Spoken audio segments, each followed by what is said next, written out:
et ça date de plusieurs années. Et si vous voyez ce que fait Israël, c'est qu'ils essaient d'attaquer chaque centrale nucléaire qu'ils pensent être une centrale nucléaire, parce qu'ils ont peur que si l'Iran en construit une et en utilise une,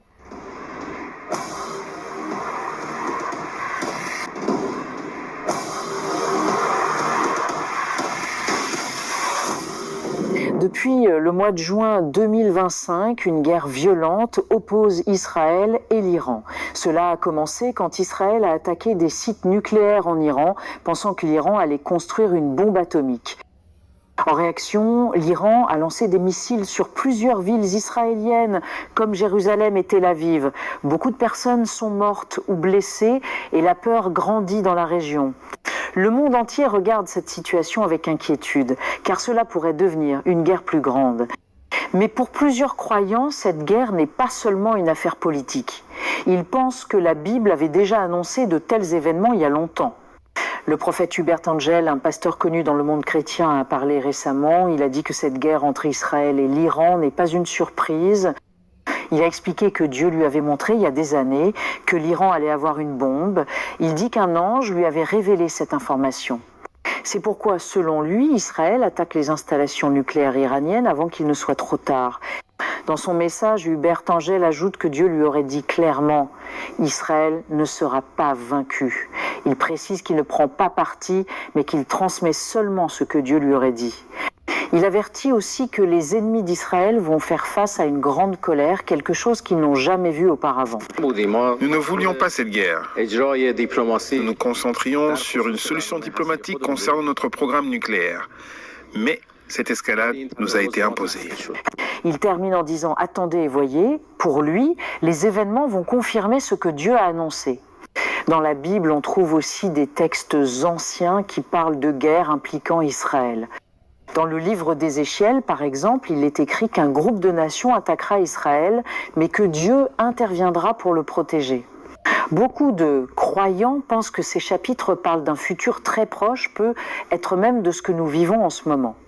Un autre livre de la Bible, celui du prophète Jérémie, parle d'un jugement que Dieu portera contre une ancienne région appelée Élam, qui correspond aujourd'hui au sud-ouest de l'Iran. Là aussi, certains y voient un lien avec la guerre actuelle. De nombreuses personnes dans le monde prient en ce moment, certains organisent des veillées et des réunions pour parler de ce qui arrive. Pour eux, la guerre entre Israël et l'Iran fait partie d'un plan plus grand, un plan que Dieu avait déjà annoncé depuis longtemps. Ces croyants pensent aussi que ces événements montrent que la fin des temps approche et qu'il faut se préparer non seulement politiquement mais aussi spirituellement. Pendant ce temps, les gouvernements du monde essaient de calmer la situation, mais la peur grandit, car cette guerre ne ressemble pas aux autres. Elle touche à la foi, à l'histoire et au destin. En résumé, pour beaucoup de gens croyants, ce conflit dépasse les bombes et les missiles. Il s'agit d'un accomplissement des prophéties bibliques. Et selon Hubert Angel, même si la guerre est difficile, Israël finira par gagner parce que c'est Dieu qui l'a décidé. Ensemble, suivons ce que le prophète révèle et n'hésitez pas à faire le retour dans le commentaire. Il y a un mot pour Israël. Même si vous voyez les informations circuler parlant de l'Iran et d'Israël en guerre,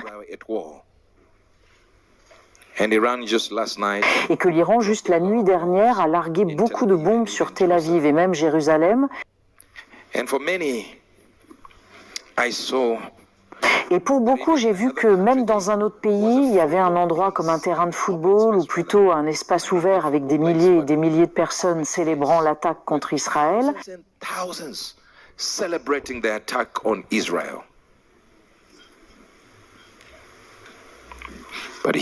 Mais voici la parole de Dieu, Israël ne sera pas vaincu.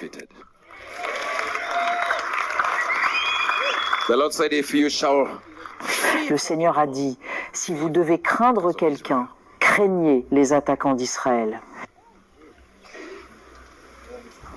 Ils sont sur le point de voir un danger comme ils n'en ont jamais vu dans leur vie.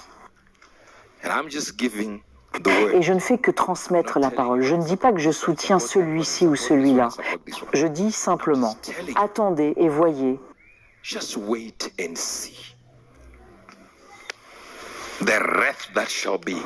La colère qui sera déversée sur l'Iran par Israël, c'est pas une analyse. Vous pouvez revenir des années en arrière où j'ai mentionné il y aura ceci, il y aura cela. Et même à un moment, j'ai vu un ange dire l'Iran à la bombe. Vous vous souvenez? C'est sur YouTube et ça date de plusieurs années. Et si vous voyez ce que fait Israël, c'est qu'ils essaient d'attaquer chaque centrale nucléaire qu'ils pensent être une centrale nucléaire, parce qu'ils ont peur que si l'Iran en construit une et en utilise une, alors ils essaient juste de les empêcher. Mais cette guerre que vous pensez facile sera gagnée par Israël. Elle sera gagnée par Israël. Si la prédiction du prophète Hubert Angel annonçant une victoire d'Israël sur l'Iran venait à échouer, cela provoquerait un débat important à la fois dans les milieux religieux et sur la scène géopolitique. Pour de nombreux croyants, une telle situation pourrait être perçue comme une énigme spirituelle. Soit la prophétie a été mal interprétée, soit son accomplissement est encore à venir. Certains fidèles pourraient y voir une épreuve envoyée par Dieu, comme il en existe plusieurs dans l'histoire biblique, notamment pendant les périodes de captivité ou d'exil d'Israël.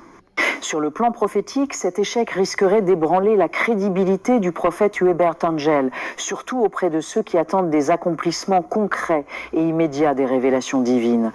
Toutefois, ces partisans pourraient soutenir que les prophéties sont souvent symboliques et que leur interprétation exige discernement et patience. D'un point de vue stratégique, une victoire de l'Iran transformerait profondément l'équilibre des forces au Moyen-Orient. Ce renversement pourrait amplifier l'influence régionale de l'Iran et compliquer les relations diplomatiques avec les alliés d'Israël.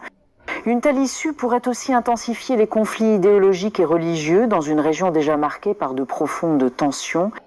Ainsi, l'échec d'une prophétie aussi médiatisée soulèverait des questions sur la frontière entre la foi, la politique et l'interprétation des signes.